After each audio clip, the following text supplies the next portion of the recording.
So I've just arrived at a Target. I have some time to kill, so obviously what am I gonna do? Let's go Lego shopping.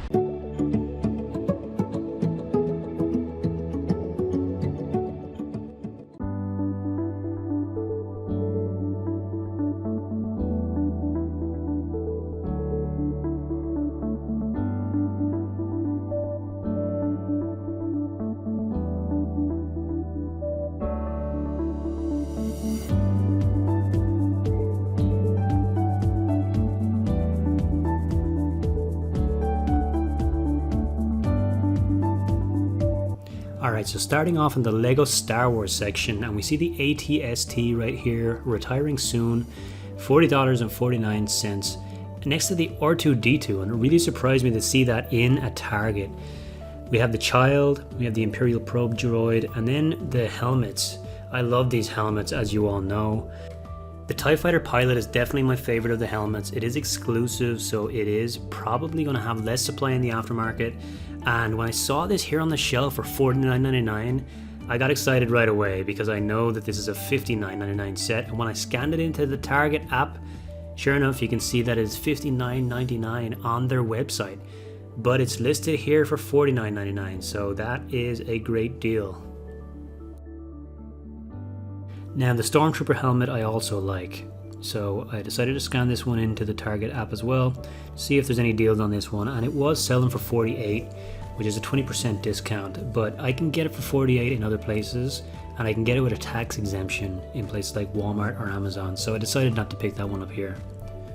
Looking at the Harry Potter stuff now, I scanned the clock tower because I found some great deals on this one in the past, and it's an amazing set, but full retail. Hagrid's hut is also scheduled to retire at the end of the year. I do like that set, but it is not a top priority for me right now. The Whomping Willow also retiring this year. That's at full price right here.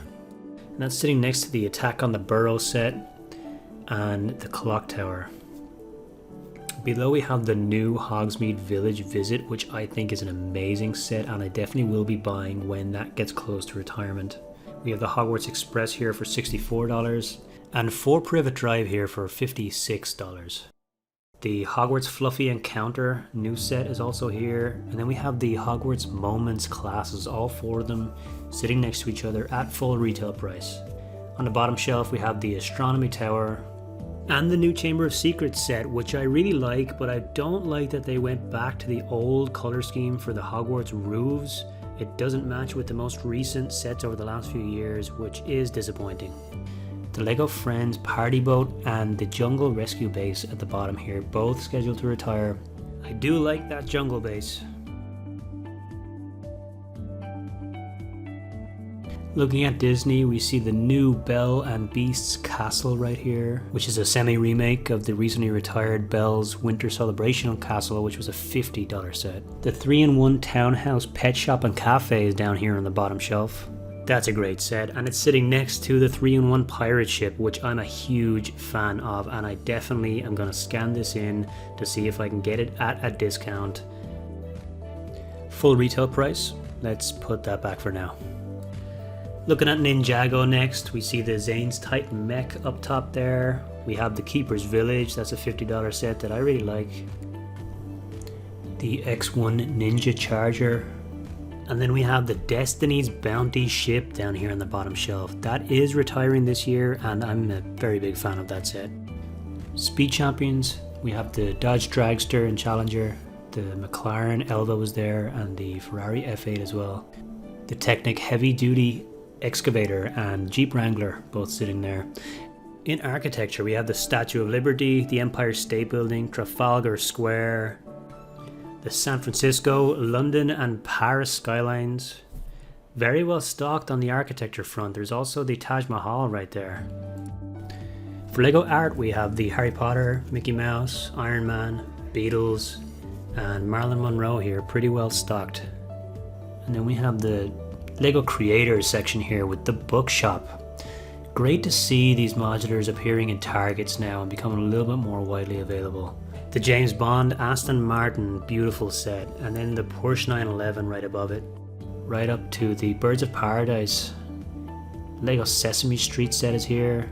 International Space Station, big fan. I want one for personal build.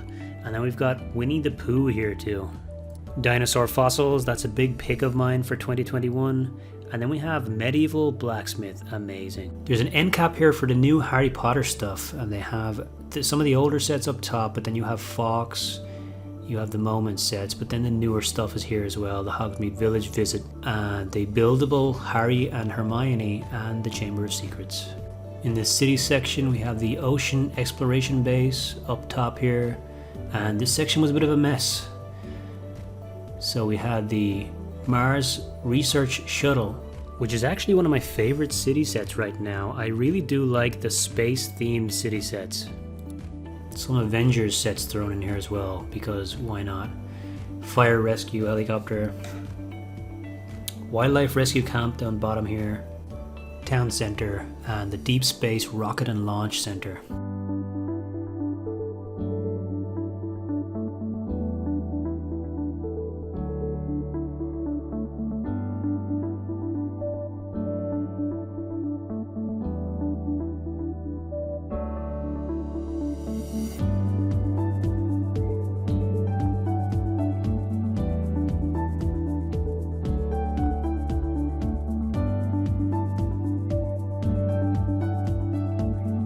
So I picked up 3 TIE Fighter helmets in Target. As we know, this is an exclusive set to Target or the Lego store here in the US. And both Target and the Lego store are hard to get large quantities. So this is the kind of set that is hard to buy in bulk, which is why I'm spending time picking up 3 of them like this. Usually, of course, my preference would be to buy in bigger amounts.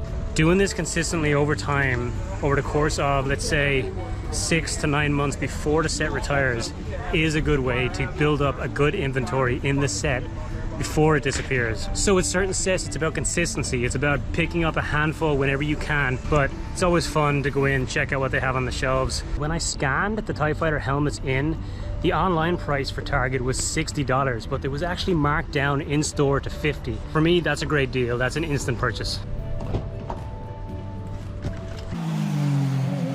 Whenever you can save money on a Lego set, you are essentially creating a profit margin from thin air. You're giving yourself a margin of safety. You are giving yourself a competitive advantage against other resellers who bought it at the full retail price, and then they need to sell for a higher price in order to hit their break-even point, and you will be able to sell before them in order to hit a price target that is the same as theirs. You are giving yourself the edge, and buying sets at a great price should be one of the most important things in your Lego investing business. Now with this set, I just saved $10 a piece on 3 sets, so I saved $30. But if you think about the concept of what would happen if I mapped that across my entire business and I saved that same amount on every single set that I bought, you would be creating a lot of extra profit for yourself versus if you're paying full retail price. So in my opinion, this was a great deal on the TIE Fighter helmet. It is hard to find at discount, so I was happy to see anything off it at all. Now, if you want Lego investing tips and stories and things that I learn along the way, make sure you sign up for Brick Scoop. That's my weekly newsletter that I send directly into your inbox to help you out with your Lego investing journey. And you can sign up for that completely free in the link below in the description. So what do you think? Did you see anything on the shelves in this video that you would have picked up? Let me know in the comments below, and if you enjoyed this video, please do hit that like button. It is very helpful. If you like these kind of vlog shopping style videos, check out this one right here. I think you will like that one too. And with that, I am Shane from brickbooks.net. Thank you so much for watching, and I'll see you in the next one.